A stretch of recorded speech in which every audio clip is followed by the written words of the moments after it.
saw is really limiting Aaron Holiday, but let's show you how it went down. The two best players in the Pac-12 Conference, Deandre Ayton and the point guard in Aaron Holiday. And in the first half, Holiday, who had been on fire offensively for 3, putting the Bruins up by 5. Well, you could tell that Arizona's game plan was to take him out.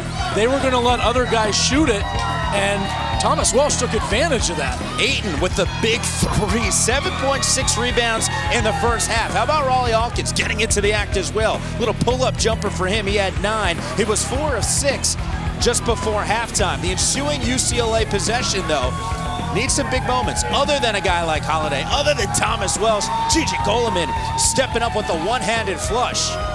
You know, both teams played at a very high level the entire game. There were great plays every other possession down the floor. Big bucket. Parker Jackson Cartwright, 11 points and 4 assists. Don't give him enough love for what he did defensively. How about Welsh, though?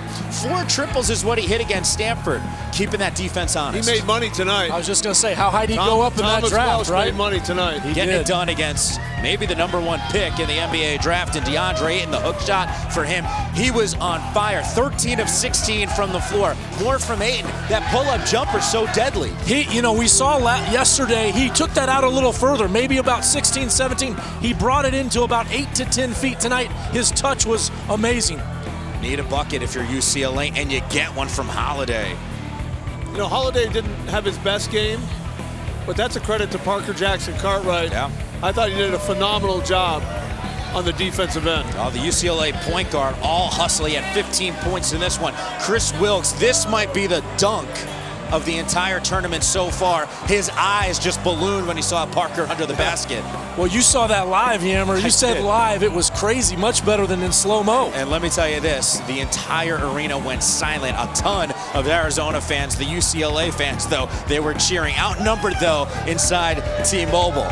Second half still, Arizona up 1-8. Just throw it up. Again. Nobody else can get that. Too easy, right? Bruins, though, not going away. Under 2 minutes to go here on regulation. Thomas Welsh, you said making money. How about 17 points, 17 rebounds, tying a career high on the glass? He played as good a game as I've seen him play, and he did it against Ayton, which is only going to help him and anybody from the NBA's eyes. Persistence from Ayton with a $1.20 to go, putting the Wildcats up by 2. Under 15 seconds to play. Bruins down a bucket. Jalen Hands, the freshman. He's got game. He's got moves that most guys don't have that young. We don't see it all the time, but what a finish at that time, 8 seconds. Confidence from your freshman. 5 seconds remaining, tied at 67. Arizona an opportunity. Alkins, though, the walk. Not really sure what the play was right there. I mean, that was out of the timeout. They seemed totally confused on that last play and didn't get anything good at all. So a chance here for UCLA with 2 seconds on the clock. Holiday the heave.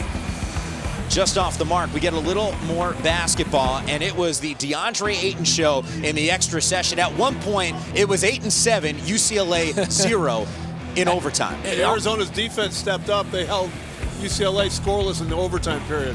We can talk about the points, the rebounds for Deandre Ayton, but 2 blocks, 2 steals as well.